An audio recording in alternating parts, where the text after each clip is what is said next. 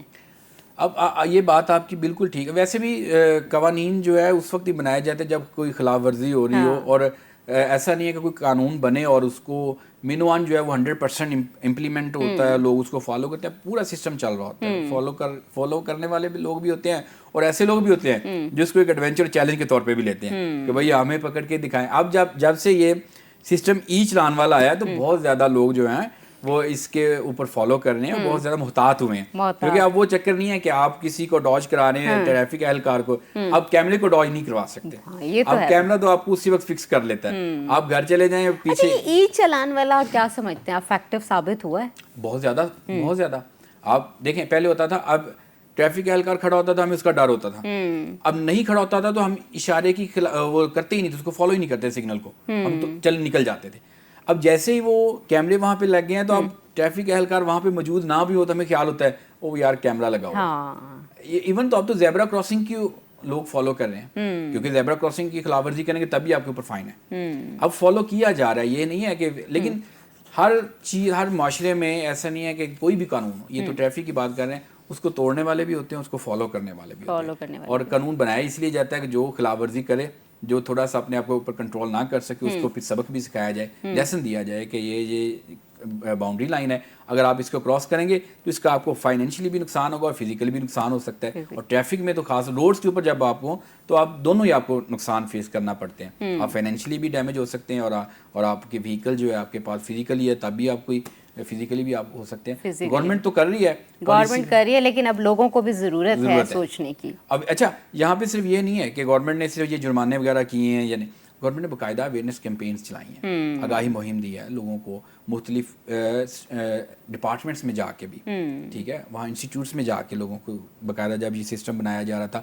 قانون سازی ہو رہی تھی اس وقت, اور ایون چوک چراہوں پہ بھی ٹریفک سگنلز پہ بھی لوگوں کو پمفلٹ تقسیم کیے گئے, لوگوں کو اویئرنیس ٹی وی چینلز کے اوپر, سوشل میڈیاز کے اوپر کیمپینز چلیں کہ آپ جو ہے اپنا بھی تحفظ کریں اور دوسروں کا بھی تحفظ یقینی بنائیں اور ٹریفک قوانین کو فالو کریں. اب لوگ تنقید کر دیتے ہیں کہ ہمیں تو آج اکثر ہم دیکھتے ہیں کہ سر مجھے نہیں پتا تھا, کوئی ٹریفک والا روک لے کہتا ہے جی سر مجھے نہیں آئیڈیا تھا, مجھے نہیں پتا تھا. حالانکہ اس کی پراپر ایک میکینزم کے تحت اویئرنیس دی گئی ہے, قوانین ہے. اب تو سوشل میڈیا کا زمانہ ہے, اب تو ہر چیز آپ کے پاس اسی وقت فوراً, جیسے کوئی بل پاس ہوتا ہے, قانون سازی ہوتی ہے تو فوراً آپ کے پاس اویلیبل ہوتی ہے اور پتہ چل جاتا ہے. پھر ریلیونٹ ہوتے ہیں روڈ کے اوپر, تقریباً آپ سبھی نے آنا ہوتا ہے تو ہر ایک کو پتہ ہوتا ہے. تو عموماً کوشش تو گورنمنٹ تو کر رہی ہے اپنی طرف سے کہ لوگ جو ہیں اس کو, کبھی آپ بھی بھولے ہیں ہیلمٹ؟ اکثر ہوتا ہے. میرے تو پچھلے دنوں میں ابھی ہوا ہے چالان, انہوں نے کہا جی آپ لائسنس دکھا دیں, میں نے کہا جی لائسنس تو میرے پاس اس وقت تو میرے پاس ہی, آن لائن چیک کر لیں. تو انہوں نے کہا جی آپ اپنے چیک کروائیں, میں نے کہا جی میرے پاس تو نہیں ہے. تو انہوں نے کہا سوری سر, پھر ہم آپ کا چل میں نے کہا ٹھیک ہے میرے پاس نہیں ہے, ایک چیز نہیں ہے تو میرے پاس اس وقت میں بھی نہیں دکھا سکتا تھا, تو میرا بھی چالان ہوا. خلاف ورزی جہاں پہ بھی ہوا, اگر آپ نہیں فالو کریں گے تو آپ رول ماڈل نہیں کس طرح بنیں گے؟ بالکل ایسے آپ کے ساتھ, آپ کے فیملیز کے ساتھ ہیں, بچے آپ کو فالو کر رہے ہوں گے, اگر آپ کو پتہ ہے آپ ان کے سامنے ایکسیپٹ کر رہے ہیں کہ جی مجھ سے غلطی ہوئی ہے اور میں نیکسٹ ٹائم جو خیال رکھوں گا, تو آپ کے ساتھ جو آپ کے نیچے ماتحت کہہ لیں آپ, یا بچے جو ہیں فیملیز ہیں, وہ بھی فالو کریں گے نا آپ کو. بالکل ایسے ڈسپلن مینٹین کرنے کے لیے رولز اینڈ ریگولیشن کو تو فالو کرنا گورنمنٹ تو اپنا حت الامکان کوشش کر رہی ہے کہ ہم لوگ اس کو امپلیمنٹیشنز بھی کروائیں. اب تو سزائیں بھی دے رہے ہیں تاکہ ان کی موٹر بائکس ہیں جو گاڑیاں ان کو بند کریں. یہ گورنمنٹ کو مجبور کیا جا رہا ہے. بٹ ایک چھوٹی سی بات ہے, ہیلمٹ ہے یا لائسنس ہے, وہ آپ کی حفاظت کے لیے ہو رہا ہے نا, کسی اور کی حفاظت کے لیے تو نہیں ہو رہا. اگر آپ ہیلمٹ پہنیں گے تو آپ کی جان ہی محفوظ رہے گی. اچھا دوسرا یہ بھی بتائیں, جو ظاہر سی بات ہے ٹریفک جام کا مسئلہ ہوتا ہے, معاشیت کو کس طرح سے بڑا متاثر کرتا ہے؟ دیکھیں بہت ساری اس میں دیکھیں, ایک سمپل سی بات ہم سمجھتے ہیں کہ ٹریفک جام ہو گئی, کتنی گاڑیاں وہاں پہ اسٹک ہو گئی, کیا ان میں فیول کنزپشن نہیں ہو رہی, کیا وہ نہیں چل رہی؟ وہ چل رہی ہیں. کوئی کارگو کا گاڑی آ رہی ہے, کوئی یہاں پہ آپ دیکھ رہے ہیں کہ آن لائن ٹیکسی سروس چلا رہا ہے بیچارہ, وہ اسٹک ہو گیا. کسی بزنس مین نے اپنی کسی امپورٹنٹ میٹنگ میں جانا ہے, کسی نے کوئی ڈیل کرنی ہے, آفیسز میں آ رہے ہیں, ساری چیز تو روڈز کے اوپر معیشت کے ساتھ جڑی ہوئی ہے نا آپ کی. کوئی اگر پبلک سروس جو بسیز چل رہی ہیں, ٹرانسپورٹ چل رہی ہے, تو وہ بھی تو ساری معیشت کا ہی ایک سبب بن رہی ہے نا. اور وہ ساری چیزیں اسٹک ہو رہی ہیں, جام ہو رہی ہیں, آپ کا ایک پہیہ وہاں پہ رک رہا ہے, تو معیشت تو وہاں پہ رک گئی. اور حرکت میں برکت, جب حرکت ہی نہیں ہو رہی تو حرکت ہی نہیں ہو رہی, آپ اسٹک ہو جائیں گے تو آپ کی تو ساری چیز رک جائے گی. اور 1 منٹ میں اگر آپ ٹریفک جیم ہو جائے تو پتہ نہیں کتنا نقصان ہوتا ہے. بالکل ایسے ہی, کتنا معاشی طور پہ نقصان ہو رہتا ہے, اور آپ پھر مینٹلی طور پہ کتنا اپسیٹ ہوتے ہیں کہ یار بس اسٹک ہوں گے اور آئیڈیا نہیں ہے کہ یار کب پتہ نہیں ٹریفک کھلے گی. آپ نے کسی فوتگی میں جانا ہے, کسی شادی میں جانا ہے, مینٹل سٹریس میں کتنا جاتے ہیں کہ کب کھلے گی. یہ سارا فزیکلی, مینٹلی اور آپ کی فائنینشلی بہت زیادہ اثر رکھتا ہے, اس کے بہت زیادہ اثر رکھتا ہے. عمران آپ کا بہت بہت شکریہ, آپ نے اپنا قیمتی وقت دیا. ناظرین کوشش کیا کریں کہ ٹریفک رولز جو بھی ہیں ان کو فالو کیا کریں, مرد بھی خواتین بھی, کیونکہ اگر آپ فالو نہیں کریں گے تو کون فالو کرے گا. یہ رولز آپ کے لیے ہی بنے ہوتے ہیں, اور اگر کوئی آپ کی حفاظت کے لیے حکومت اقدامات کر رہی ہے وہ آپ ہی کی حفاظت کے لیے ہیں. فالو کریں اور ایسا پریزیڈنٹ سیٹ کریں کہ اور بھی آپ کی جو پیچھے آنے والی جنریشنز ہیں وہ بھی اس کو فالو کریں. دیکھیں آج تک کے لیے اتنا ہی. اپنی ہوسٹ یسریٰ بلوچ کو اجازت دیجیے, پھر ملیں گے نئے مہمانوں کے ساتھ. تب تک کے لیے اللہ حافظ.